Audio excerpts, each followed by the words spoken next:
Yo, what's up, Calvary? How y'all doing? How y'all beautiful people up to today? So, I said what I said. It's gonna be my first story time that doesn't involve me getting jumped. I'm not laughing. That shit kind of not funny, but it is at the same time, right? So y'all just about to see a whole different new side of what the fuck I got going on. All right.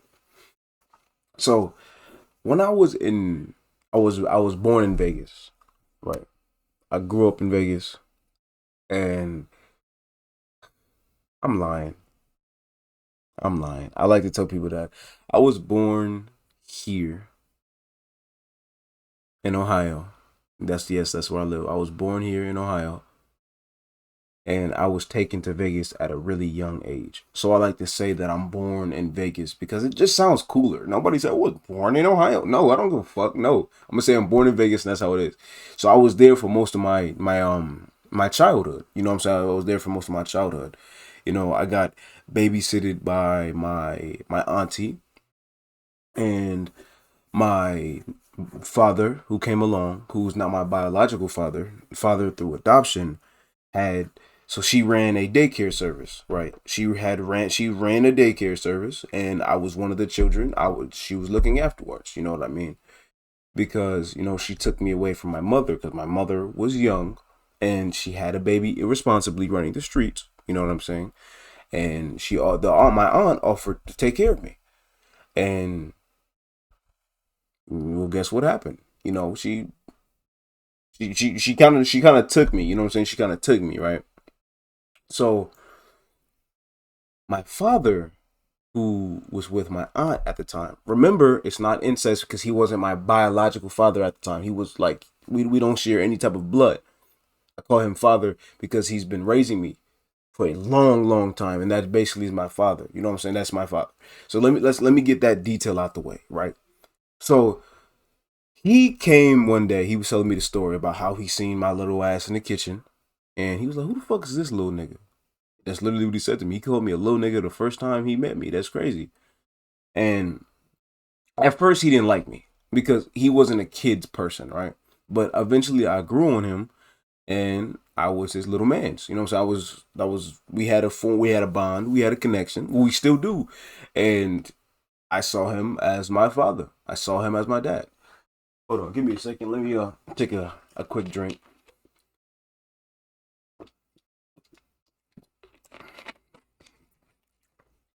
He would take care of me, and at this point, him and my aunt had got together, right? So, of course, when you're younger, you don't realize the problems that adults have. When they're yelling, you don't really see anything, but they never really yelled in front of me because I can't really remember a lot from that time. I can't really remember anything except two glimpses or maybe three glimpses of a moment. You know, I wish I could remember, but I can't, and that pisses me off because it sounded like it was like the golden era back in the day. You know, I used to sit on my dad's lap while he played Mortal Kombat in the basement, and he used to fake plug my controller in, and I used to think I was playing, and I wasn't. We all do that. We either did that to a little cousin or a little. We did that before. I've done it, right? So we had a unbreakable bond. So you know, one day my aunt wanted to marry my dad. Let me rephrase it again. He's not my biological dad. So no, it's not incest.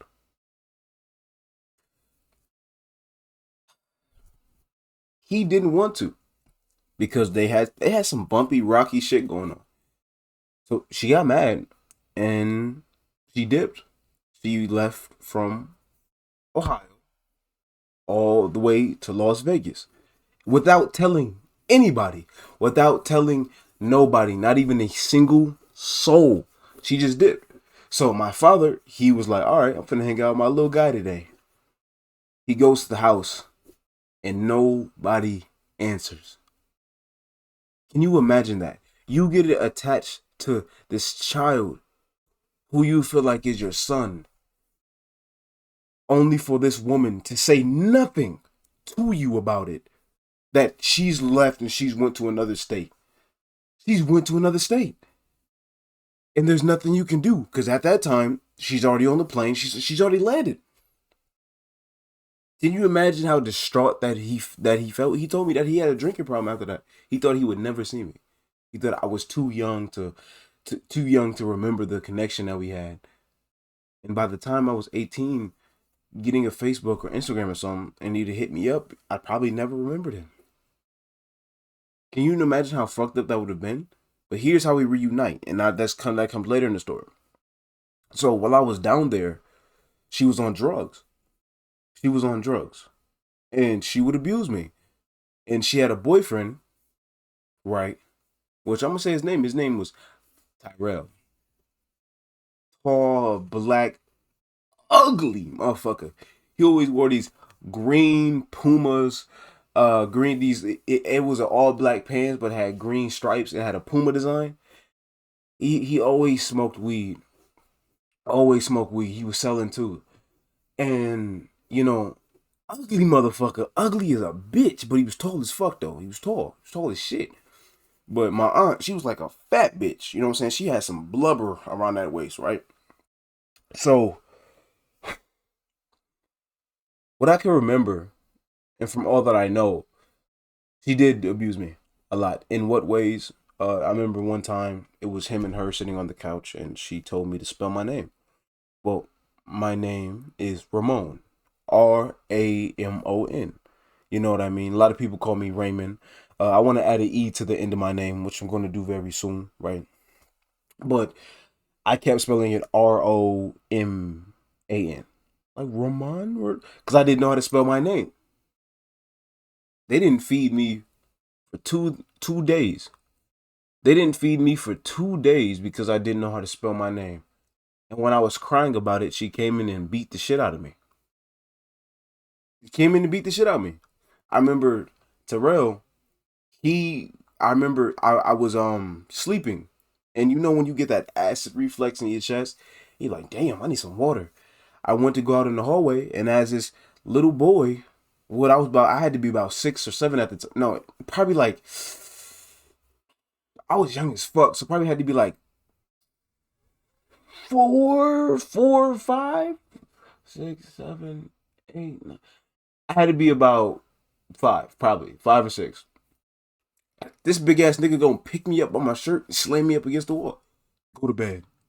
The fuck I do? I just want some water. But of course I'm scared. I'm scared as fuck. What the fuck am I gonna do? I'm a low ass dude, right? So I go to bed and I'm shook. I don't want to move. I don't want to go nowhere. I sleep. I remember he kicked me in the nuts one time. And here's one thing. This is still a part because this is, you can call it, I've already gotten over it for a long time, but there's more shit I'm about to tell you, right? And I'm telling you how this made me a better person, right? I still have, I hate using this word, but I do have trauma from that, right? He he would, how do when I have ADHD, okay? And no, I'm not one of those TikTok people. I have ADHD. No, like I've been diagnosed with this shit ever since I was young. Like I had to take Adderall, like high doses, because my shit was crazy, right? When I was in class, I never wanted to sit down because I can't sit down. When I sit down for too long, I start feeling trapped and incarcerated and just like squeezed in. And I hated it.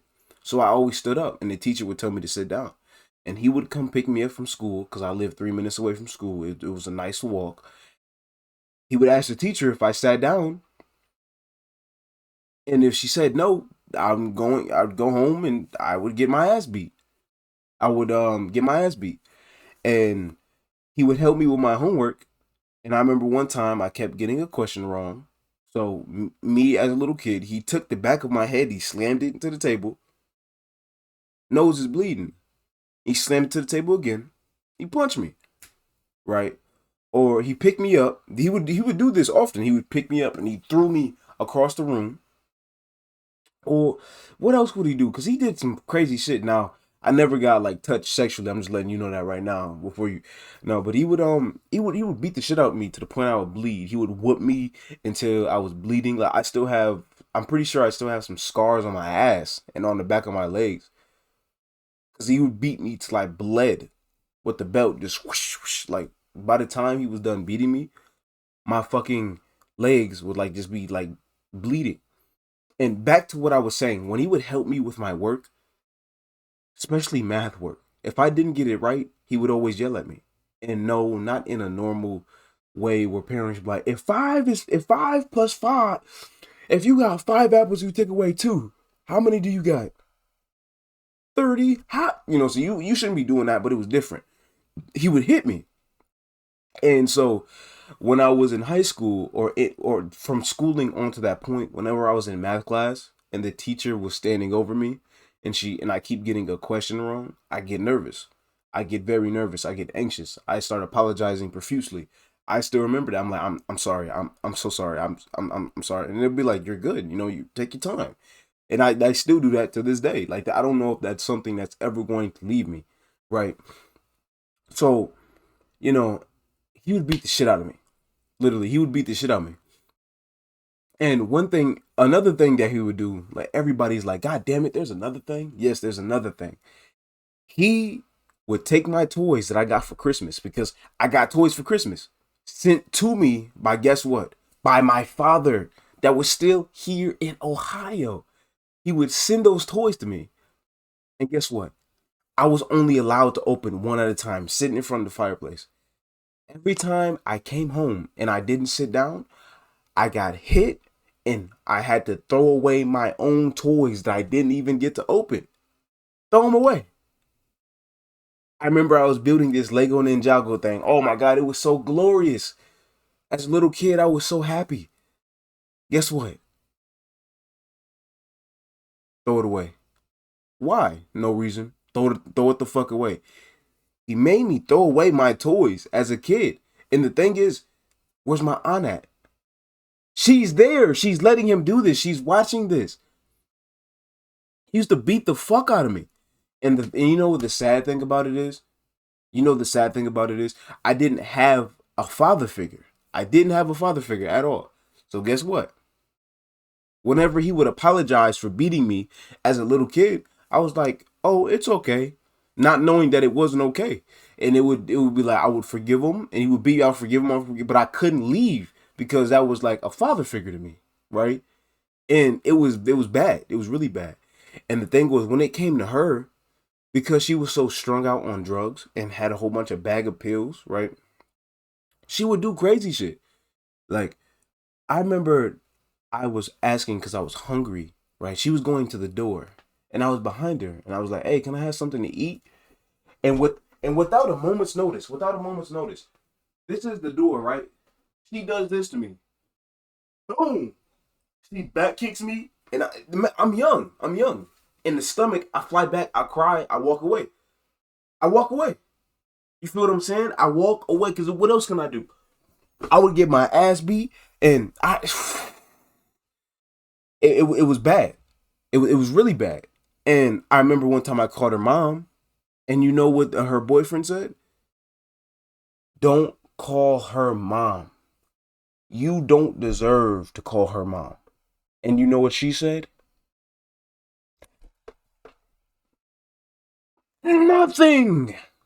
Nothing. So me, I'm angry. First of all, I'm angry. I have all these feelings. I'm angry as fuck. So when I go to school, guess what I do? I vent my anger. How do I vent my anger? By fighting, by getting in trouble, by doing this, that. I'm angry. Of course I'm going to be angry. I'm getting abused damn near every day.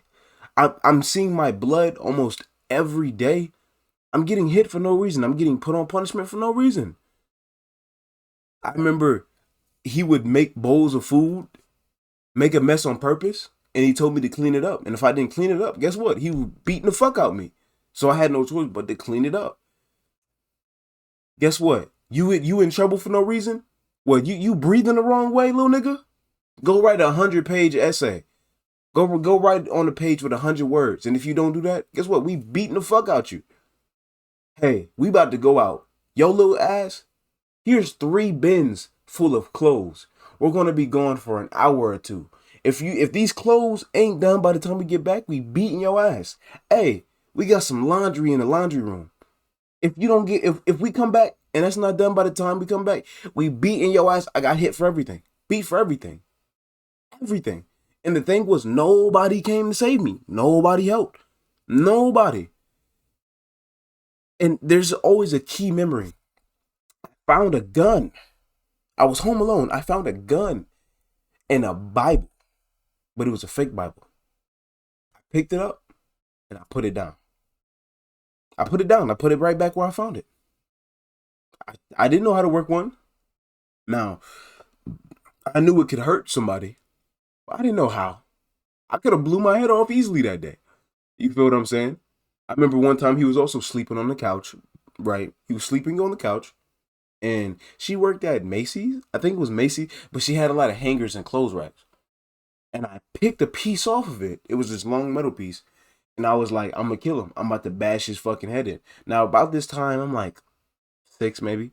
I'm about to bash his fucking head in. Like, I'm about to kill this nigga, right?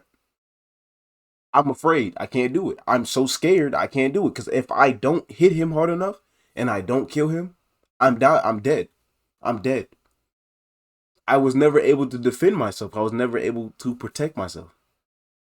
Never. Never, ever, ever. And she was promiscuous as fuck. Like, I had a truck driver father figure.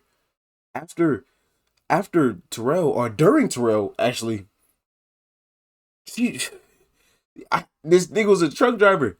He was like a father figure for a good 4 or 5 months. He left. He went to go start a family in another city. You know how fucked up that is? So at this point, right, at this point in time, I've been abused, traumatized, and I'm afraid of people leaving me. Because everybody's been leaving me. I'm abandoned. I feel alone, right? I feel like I can't make mistakes because if I make mistakes, I'm going to get beat. I'm going to get hit. If I don't do something fast enough, I'm going to get hit. I'm going to get punished. I'm going to get reprimanded. Somebody's going to come kill me. I feel like I was going to die every day. I was never able to rest. I had a weary look on my face every time because like I thought I was going to die. I don't even know how I survived. I was dead ass going to die. I was going to like, and what were they going to do? They were going to kill me and they were probably going to hide my body. But the thing is, they were on drugs. So not only did I have to go through all that, but later in life when I confronted her about it, she said it never happened and she doesn't remember it. Because she was so hooked out on drugs, she couldn't remember hitting me over and over again and starving me and doing all this shit, right? And it was crazy. It was crazy. I had to endure that for years. For years. For fucking years. And it was hell. It was hell. I was so afraid of people leaving me that I would do anything just to have somebody just stay with me. I was so afraid of being abandoned that I would do anything to have somebody stay with me. I would say anything. I would just want somebody to come to and be comforted. I didn't want to be hit for messing up. I wanted to be loved. It's okay to mess up. I had to sneak through the house. Because if I woke somebody up, I'm getting hit. I'm getting beat. That's why when I walk around the house nowadays, instinctually, I don't make any sound when I step. I won't make any sound when I step. Because I'm afraid if I make sound, like, it's still in the back of my head. It's still in the back of my head. It's bad. And the thing, I don't tell a lot of people this, right? I don't tell a lot of people this at all because I'm a survivor, not a victim. Okay? I survived it. I'm here right now. I'm good. And I remember I was messing up in school a lot because I was so angry. I was very angry. I was venting my anger on the world that I got at home. Right? And guess what? Here come this bitch, my aunt, she's crying. Guess who she called? Guess who she called? Dad. She called my dad. The nerve to call him after she done dipped out on this nigga for years and years. He called her up. I mean, she called him up. Yo, I'm about to send him to you. I can't take this anymore. He's messing up in school, and I can't handle this anymore. And he's this, that, and he's this, that. I'm like, bitch, it's because of you. But that's the exact phone call he wanted. He never knew he was going to get that phone call. He never knew. He never knew. That was out of the blue. Guess what he did? He took that trip to Ohio to Vegas. He stayed at where we was at. Stayed at where we was at. And he told me that he could see on my face that there was always worry. He could see that I wasn't okay. He could see that I wasn't okay. And do you know how I know they were on drugs? Because when I went to sleep and my aunt went to sleep, because my father, he stayed there with us at the apartment. Because in 3 days' time, we were going to leave to Ohio. Because the deal was he comes and gets me, right? But he has to stay here for 3 days because she's not ready to let me go. She wants to spend some more time with me after abusing me for all these years, right? And my dad, he wanted to say so many things to him and her because they wasn't doing what they was doing to the extreme when he was around, but they would say shit to me. They would do stupid shit. You know what I'm saying? They would open their mouths too much. And there's so many times where he wanted to say something, but he couldn't because he know if he did, then they would say, nah, never mind, he's staying here. And there's nothing he could do except take me away and run away. But if he got caught, he's going to jail and I'm going right back to them. Because guess what? She had custody of me. She had custody. So for 3 days straight, we endured. And he took me to Ohio. He took me to Ohio. And the things that I learned from that is that I was angry a lot. When I first came here to Ohio and remembering all that and processing all of it, I was angry. I could think about it like this, teardrop, I'm mad, I'm angry, I'm in the fight mode, I'm in survival mode. It was bad. It was horrible.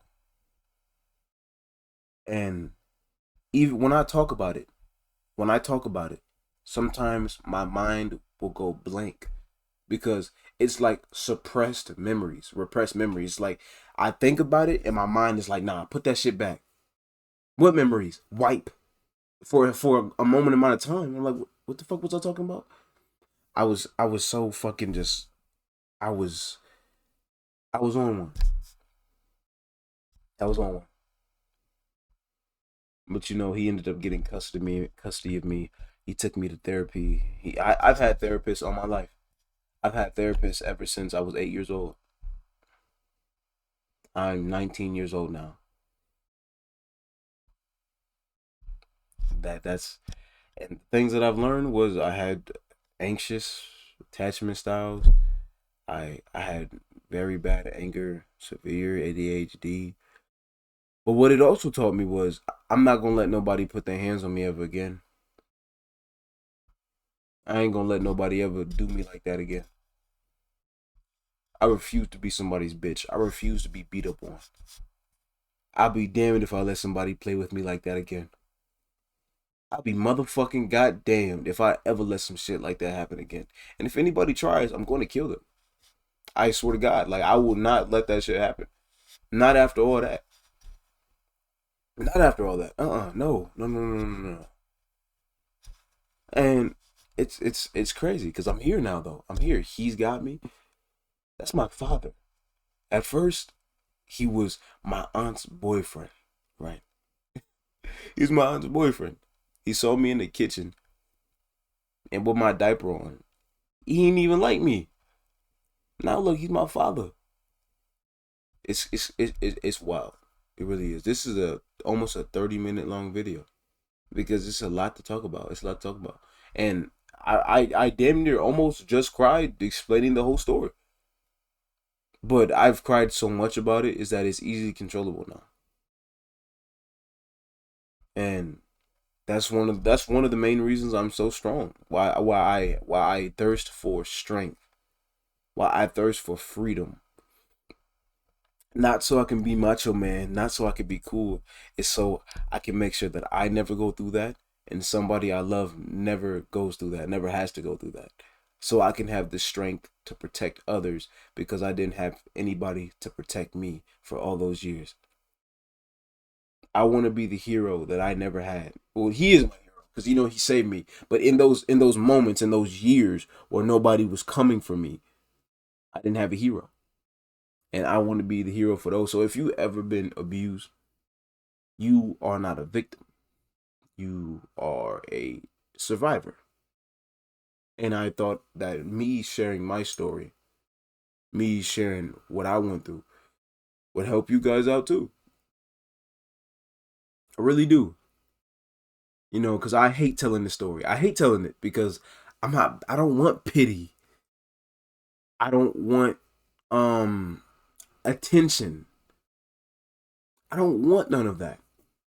If me telling my tragedy and story out loud helps somebody else, then why the fuck wouldn't I tell somebody? Abuse is more common than you think it is. It's way more common than you think it is. But that abuse helped me become strong and it helped me become the man I am today. Now, did it also give me some problems that I don't know that I'll ever be fixed? Of course. But it's fine. You know why? Because I'm still here. Still got a smile on my face. Strong as shit. And I got a pretty cool poster up there.